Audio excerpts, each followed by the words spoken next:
Welcome back to the Dead Zone.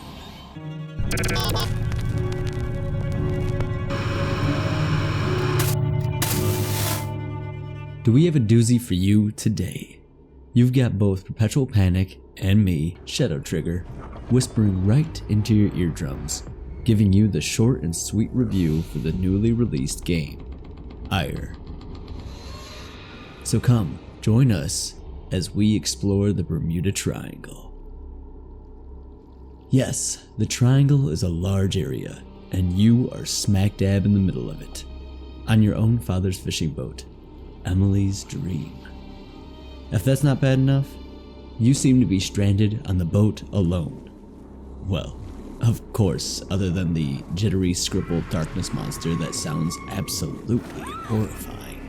And that setup instantly pulled me in. There's something about being trapped on a place from your childhood, your dad's boat no less, that makes it feel personal. You're not just lost at sea, you're lost in your own past, and that gives the horror some real weight. I also love that it gives motivation to why you have access to different tools and items, because they belong to you as a little girl. That's also what's keeping me locked in. The parts you need to figure out, what happened to the crew and your father, and what this area and haunting have to do with the whales and why they refuse to sing around here. And lastly, how in the world are you back here on the ship you were previously on as a little one? How did you escape? What are these creepy old wooden glowing green doors that transport you here, there, and everywhere?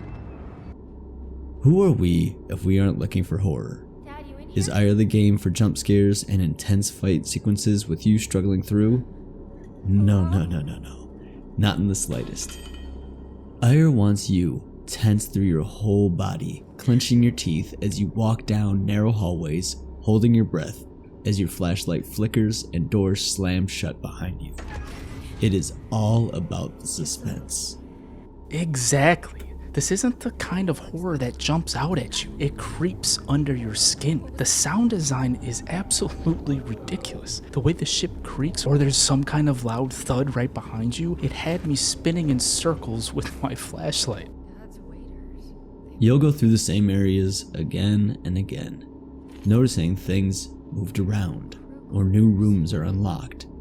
Maybe you'll bust open a vent or figure out how to turn the power back on.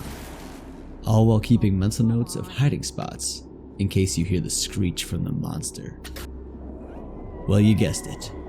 Just like Alien Isolation, you aren't fighting this creature.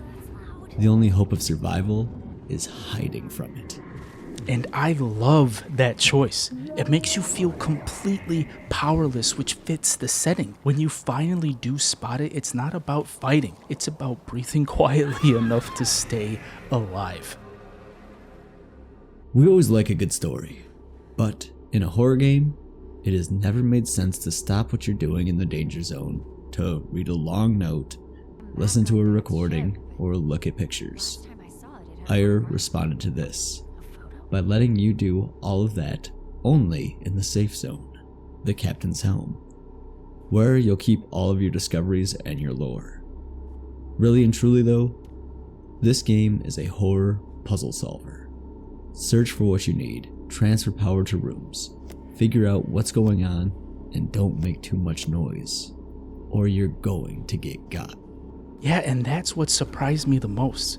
It's less about jump scares and more about keeping your head while solving. It almost feels like a survival escape room on a sinking ship. Every sound matters and the stakes have never been higher. And these puzzles, I absolutely love how they're laid out. They're intricate enough to really make you think, but not too much to where you can't figure it out. And I absolutely love that.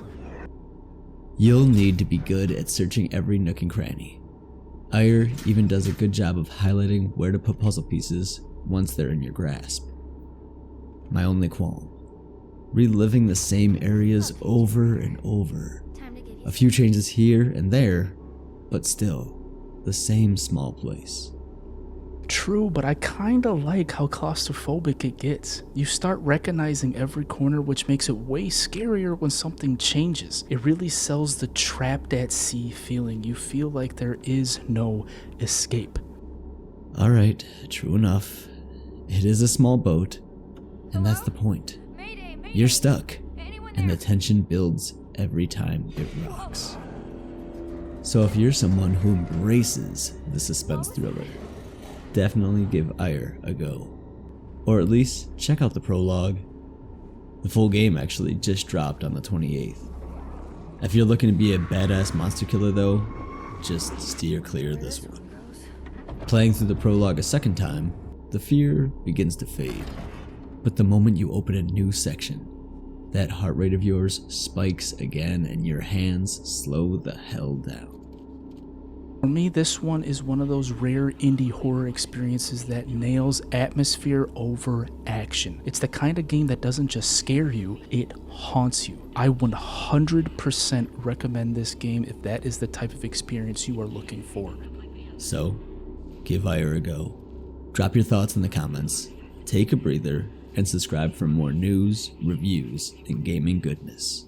And as always, stay creepy, my friends. Until next time, Keep dying, keep trying. Respawn Bros out.